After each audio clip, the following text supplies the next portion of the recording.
Hello friends, मैं हूं अविनाश देवांगन और ई पॉइंट चैनल में आप सबका स्वागत है।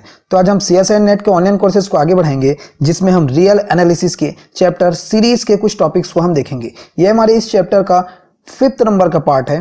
तो आज का हमारा टॉपिक है comparison test for the convergence of positive term series. हमने पिछले भी वीडियोस में ये जो है टॉपिक पे कवर किया था, जिसमें कि हमने डायरेक्ट कंपैरिजन टेस्ट के बारे में हमने बताया था। तो आज हम पढ़ेंगे लिमिट कंपैरिजन टेस्ट। तो अगर आप हमारे इस टॉपिक के नोट्स को डाउनलोड करना चाहते हैं तो डिस्क्रिप्शन में हमने लिंक दिया है, वहां से आप डाउनलोड कर सकते हैं। साथ ही साथ हमारे पिछले वीडियोस को भी डिस्क्रिप्शन से लिंक लेकर आप देख सकते हैं। तो चलिए आज का टॉपिक हम स्टार्ट करते हैं, लिमिट कंपैरिजन टेस्ट। देखो आखिर होता क्या है, आप इस डेफिनेशन को समझिए। लिमिट कंपैरिजन टेस्ट आखिर होता क्या है, उससे रिलेटेड आपको कुछ क्वेश्चंस जो है वो सॉल्व करने हैं।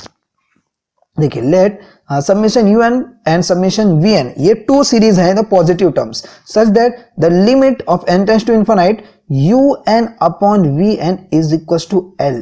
यानी कि हम इसका अगर रेशियो करते हैं, जो सीरीज के जो n टर्म्स हैं UN और VN दोनों को हम डिवाइड करते हैं और infinite as n tends to infinite put up करने पर कोई हमको एक पर्टिकुलर लिमिट मिलता है, कोई हमको वैल्यू मिलती है।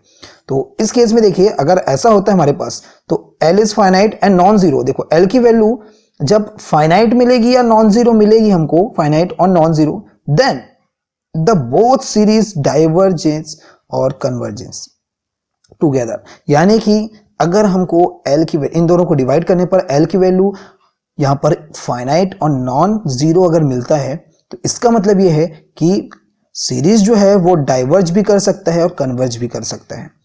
तो दोनों में से कोई भी हो सकता है। देखो that is the two series. देखो उसी चीज को हम और बता रहे हैं, टू सीरीज जो है हमारे पास, अब वो क्या होंगे, बोथ कन्वर्जेंट और बोथ डाइवर्जेंट। यानी कि ये दोनों सीरीज या तो कन्वर्जेंट हो सकते हैं या फिर ये दोनों सीरीज डाइवर्जेंट हो सकते हैं। तो इससे रिलेटेड अब हम एग्जाम्पल देखते हैं। Example first, test for convergence of the series summation n is equal to 1 to infinite 1 upon n square plus 2n। इस जो हमारे पास सीरीज है उसको देखते हैं हम कि ये कन्वर्जेंट है कि डाइवर्जेंट सीरीज है। तो सॉल्यूशन स्टार्ट करते हैं हम। ये UN जो है हमने एक सीरीज ले लिया, ये जो हमारे पास गिवन था वो सपोज हमने ले लिया, ये UN सीरीज है। तो लेट अब हमको क्या करना है, क्योंकि देखो डेफिनेशन में UN अपॉन VN था, इसलिए VN को ही हम सीरीज ले लेंगे। देखियो VN सीरीज कैसे लेना है, let summation n is equal to 1 to infinite VN is equal to, यहां से हम देखेंगे कि इसके न्यूमरेटर में कोई भी अगर वेरिएबल, देखो न्यूमरेटर हम यहाँ पर n को जैसे वेरिएबल्स ले रहे हैं, इसकी वैल्यू जो है चेंज होते जा रही। तो यहाँ पर हम न्यूमरेटर में देखेंगे कोई भी वेरिएबल नहीं दिख रहे हैं, यानी कि 1 दिख रहे हैं, और डिनोमिनेटर में n स्क्वायर, मतलब कि हाईएस्ट पावर, देखो इसका हाईएस्ट पावर कितने दिख रहे हैं, 2 दिख रहे हैं। तो हम क्या लेंगे, 1 अपॉन n स्क्वायर। देखिए 1 अपॉन n स्क्वायर हमने ले लिया। यानी कि हमको ये लेना है कि इसके न्यूमरेटर में जो है कोई भी वेरिएबल है उसका हाईएस्ट पावर लेना है, और डिनोमिनेटर में भी इसके वेरिएबल्स के हाईएस्ट पावर लेने हैं हमको। तो देखिए हमने दोनों चीज यहाँ पर ले ली, तो हमारे पास एक सीरीज बन गया 1 अपॉन n स्क्वायर का। तो अब इन दोनों को डिवाइड करके देखते हैं, UN अपॉन VN, इन दोनों के nth टर्म को जब डिवाइड करते हैं तो 1 upon n square plus 2n upon 1 upon n square. इसको डिवाइड को मल्टीप्लाई में हमने चेंज किया, तो ये हमारे पास सॉल्व करने के बाद ओवरऑल ये हमको मिलता है n square upon n square plus 2n। अब ये हमारे पास मिला। अब इसमें हम लिमिट पुटअप करके देखेंगे कि L की वैल्यू जो है वो फाइनाइट और नॉन जीरो आ रहे हैं कि नहीं। तो देखिए ये दोनों टर्म्स देखो कैंसिल हो जाएंगे यहाँ से।